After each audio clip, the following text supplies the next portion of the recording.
Assalamualaikum warahmatullahi wabarakatuh. Salam sejahtera untuk kita semua. Apa kabarnya rekan-rekan mahasiswa, mahasiswi Universitas Dian Nusantara? Kita berjumpa kembali di mata kuliah Etika dan Hukum Bisnis di pertemuan yang kelima. Tidak terasa kita sudah memasuki pertemuan yang kelima. Mudah-mudahan Allah Subhanahu wa taala Tuhan Yang Maha Esa memberikan kita keberkahan kesehatan sehingga kita bisa menyelesaikan mata kuliah ini dengan sukses dan lancar. Rekan-rekan semuanya, sebelum kita memulai proses belajar mengajar ini, alangkah baiknya sama-sama kita berdoa agar proses belajar mengajar ini berjalan dengan sukses dan lancar. Berdoa menurut keyakinan dan kepercayaan masing-masing. Berdoa dimulai.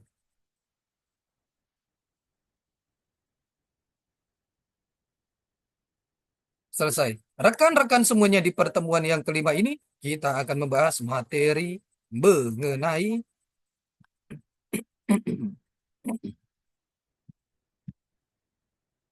Di pertemuan yang kelima, kita akan membahas materi mengenai etika utilitarianisme dalam bisnis. Ini adalah materi yang sangat menarik sekali. Etika utilitarianisme dalam bisnis.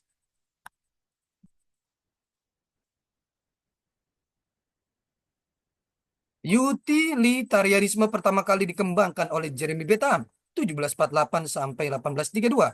Persoalan yang dihadapi oleh Bentham dan orang-orang sezamannya adalah bagaimana menilai baik buruknya suatu kebijaksanaan sosial politik, ekonomi, dan legal secara moral. Singkatnya, bagaimana menilai sebuah kebijaksanaan publik, yaitu kebijaksanaan yang punya dampak bagi kepentingan banyak orang secara moral. Utilitarianisme adalah paham dalam filsafat moral yang menekankan manfaat atau kegunaan dalam menilai suatu tindakan sebagai prinsip moral yang paling dasar untuk menentukan bahwa suatu perilaku baik jika bisa memberikan manfaat kepada sebagian besar konsumen atau masyarakat.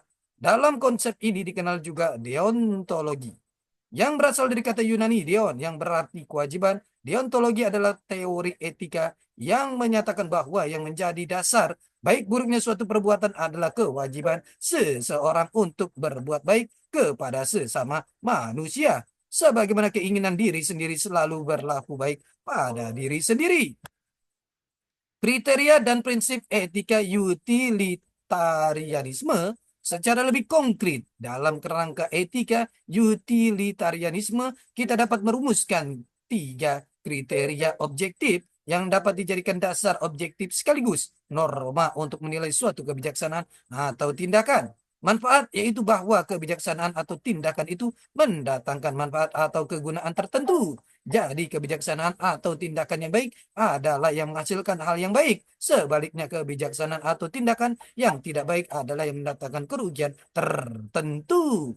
Manfaat terbesar yaitu bahwa kebijaksanaan atau tindakan itu mendatangkan manfaat terbesar atau dalam situasi tertentu lebih besar dibandingkan dengan kebijaksanaan atau tindakan alternatif lainnya. Dalam kondisi tertentu, ketika kerugian tidak bisa dihindari, dapat dikatakan bahwa tindakan yang baik adalah tindakan yang menimbulkan kerugian terkecil, termasuk kalau dibandingkan dengan kerugian yang ditimbulkan oleh kebijaksanaan atau tindakan alternatif.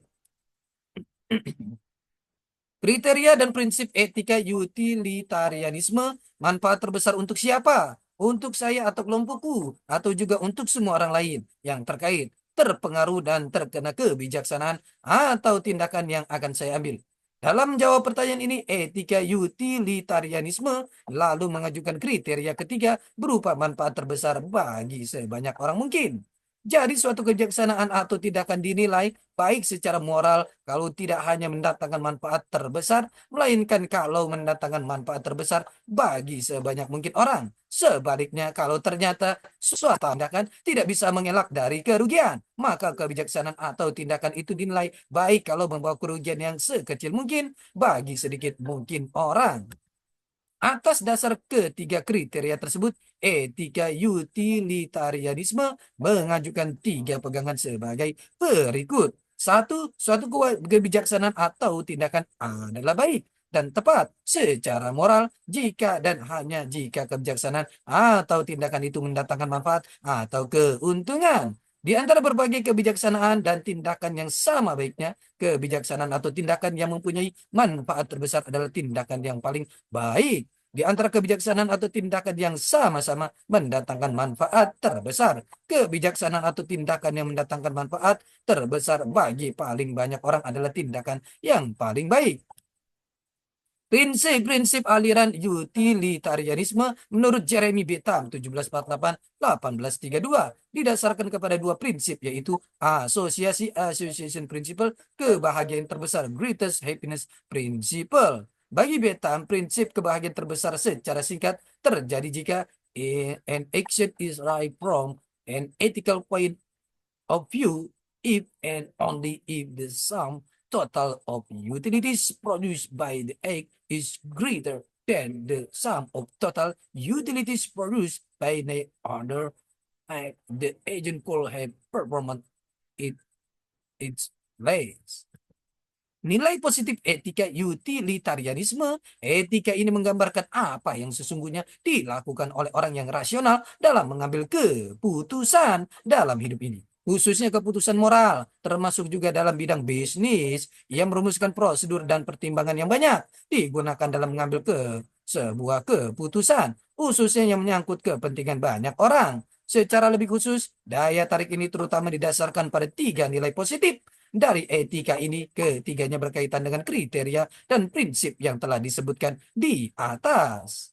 Rasionalitasnya, maksudnya prinsip moral yang diajukan oleh etika utilitarianisme ini tidak didasarkan pada aturan-aturan kaku yang mungkin tidak kita pahami dan yang tidak bisa kita persoalkan keabsahannya. Justru sebaliknya, utilitarianisme memberi kita kriteria yang objektif dan rasional mengapa suatu tindakan dianggap baik.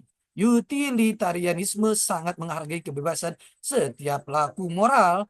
Tidak ada paksaan bahwa orang harus bertindak dengan cara tertentu yang tidak diketahui alasannya. Universalitas mengutamakan manfaat atau akibat dari suatu tindakan bagi banyak orang. Suatu tindakan dinilai bermoral apabila tindakan tersebut memberi manfaat terbesar bagi banyak orang. Utilitarianisme sebagai proses dan sebagai standar penilaian. Secara umum, etika utilitarianisme dapat dipakai dalam dua wujud yang berbeda.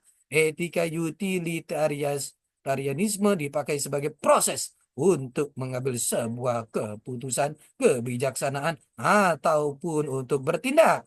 Dengan kata lain, etika utilitarianisme dipakai sebagai prosedur untuk mengambil keputusan. Ia menjadi sebuah metode untuk bisa mengambil keputusan yang tepat tentang tindakan atau kebijaksanaan yang akan dilakukan. Etika utilitarianisme dipakai untuk perencanaan, untuk mengatur sasaran dan target yang hendak dicapai. Artinya, kriteria etika utilitarianisme menjadi dasar utama dalam penyusunan program atau perencanaan, khususnya dari suatu kegiatan yang menyangkut kepentingan banyak orang. Etika utilitarianisme juga dipakai sebagai standar penilaian bagi tindakan atau kebijaksanaan yang telah dilakukan. Dalam hal ini, ketiga kriteria di atas lalu benar-benar dipakai sebagai kriteria untuk menilai apakah suatu tindakan atau kebijaksanaan yang telah dilakukan memang baik atau tidak.